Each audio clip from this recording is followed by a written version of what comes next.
Bismillahirrahmanirrahim. Assalamualaikum warahmatullahi wabarakatuh.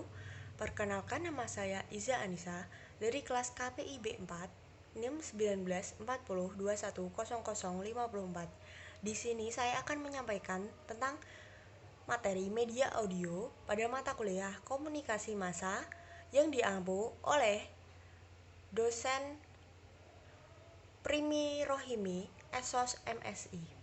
Nah, sekarang kita lanjut di materinya ya. Assalamualaikum warahmatullahi wabarakatuh.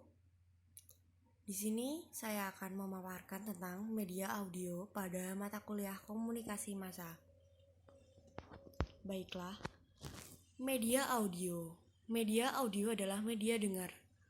Merupakan media yang isi pesannya hanya diterima melalui indera pendengaran.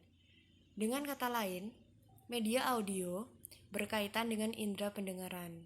Pesan yang disampaikan melalui media audio berupa lambang-lambang auditif, baik verba maupun non-verba. Pesan atau informasi yang disampaikan dituangkan ke lambang-lambang auditif yang berupa kata-kata, musik, sound effect.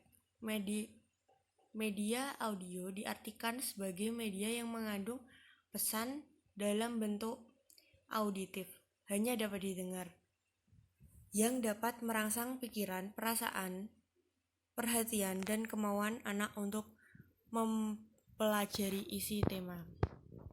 Yang berikutnya adalah sejarah media audio. Jauh sebelum ditemukannya teknologi visual, manusia lebih akrab menggunakan media audio atau pendengaran.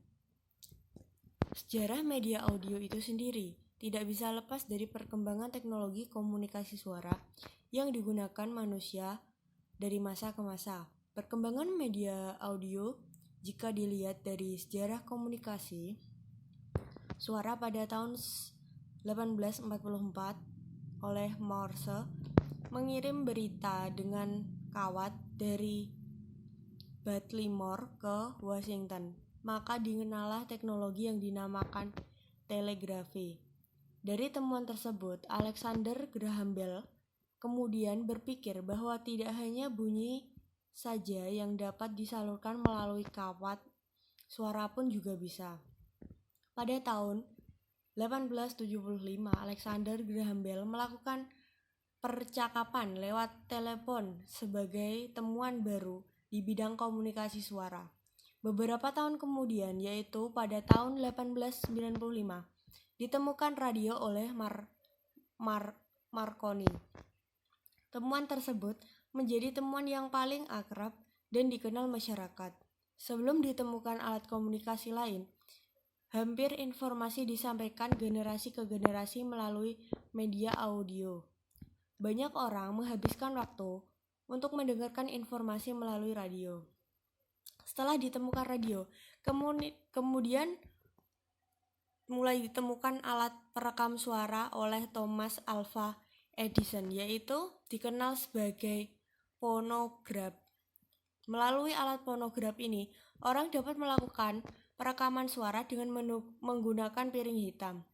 Temuan ini kemudian berkembang seiring dengan perkembangan zaman, yaitu orang mulai merekam dengan menggunakan kaset tape recorder. Di masa sekarang, peran kaset juga digantikan dengan perangkat baru yang bersifat digital seperti CD, flash disk, dan sebagainya. Yang berikutnya adalah fungsi media audio. Yang pertama adalah pemusatan perhatian dan mempertahankan perhatian. Yang kedua adalah mengikuti pengarahan. Yang ketiga adalah melatih daya analisis. Yang keempat adalah menentukan arti dan konteks. Yang kelima adalah memilih informasi dan gagasan. Yang keenam adalah merangkum, mengingat kembali, dan menggali informasi. Kelebihan media audio menurut Sadiman. Yang pertama adalah harga murah dan variasi program lebih banyak daripada TV.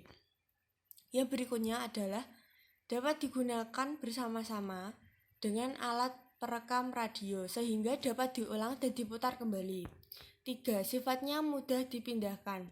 Yang keempat, dapat merangsang partisipasi aktif pendengar siswa, serta dapat mengembangkan daya imajinasi. Yang kelima adalah menulis, menggambar, dan sebagainya. Yang keenam adalah dapat memusatkan perhatian siswa, membaca puisi seperti sastra, menggambar musik, dan bahasa. Kekurangan dari media audio menurut Arsyad. Yang pertama adalah dalam suatu rekaman sulit menemukan lokasi suatu pesan atau informasi. Jika pesan atau informasi tersebut berada di tengah-tengah pita, apalagi jika di radio, tip tidak memiliki angka-angka menentukan putaran. Yang kedua adalah kecepatan rekaman dan pengaturan track yang bermacam-macam menimbulkan kesulitan untuk memainkan kembali rekaman yang direkam pada suatu mesin perekam yang berbeda. Ini adalah jenis-jenis dari media audio. Yang pertama adalah radio. Radio merupakan perlengkapan elektronik yang dapat digunakan untuk mendengarkan berita yang bagus, aktual, dan dapat mengetahui beberapa kejadian dan peristiwa-peristiwa penting dan baru. Gambarnya ada di samping ya. Yang kedua adalah kaset audio atau kaset pita.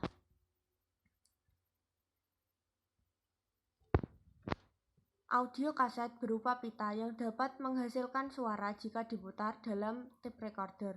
Alat ini sudah sangat umum dikenal oleh masyarakat sebagai alat musik dan untuk media pembelajaran. Alat ini juga efektif dan efisien untuk dimanfaatkan dalam pembelajaran keterampilan mendengar atau listening skill. Berikutnya adalah macam-macam alat penyimpanan audio. Yang pertama adalah piringan hitam. Nah, gambarnya ada di samping ini ya.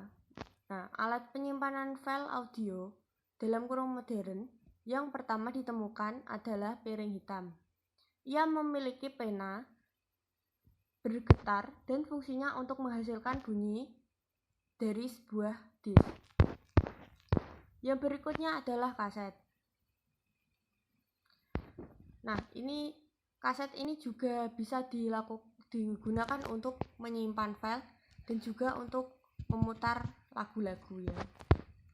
Nah, yang berikutnya adalah CD dan DVD. CD dan juga DVD adalah sebuah media penyimpanan file audio yang dibuat untuk merapikan sistem penyimpanannya. Selain rapi, kedua memiliki kemampuan file yang lebih besar jika dibandingkan dengan pita kaset. Yang berikutnya adalah MP3. MP3 merupakan salah satu bentuk format penyimpanan file audio digital yang dianggap populer saat ini. Di samping ukuran file yang lebih kecil, MP3 juga memberikan kualitas suara yang lebih bagus jika dibanding dengan CD audio. Alat untuk memutar MP3 adalah MP3 player. Yang berikutnya adalah audio digital atau WAV.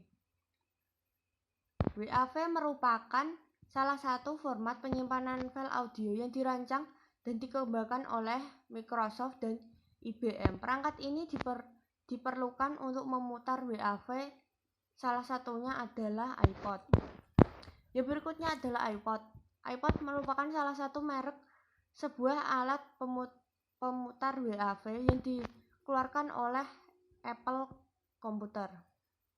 Microsoft juga mengeluarkan produk jenis yang bisa digunakan untuk memutar WAV maupun MP3 dengan merek Zune.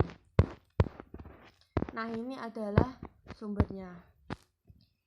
Dari pemaparan saya tadi, jika ada yang masih bingung silahkan komen di bawah ya, atau bisa langsung PC ke WA saya. Kurang lebihnya mohon maaf. Wassalamualaikum warahmatullahi wabarakatuh.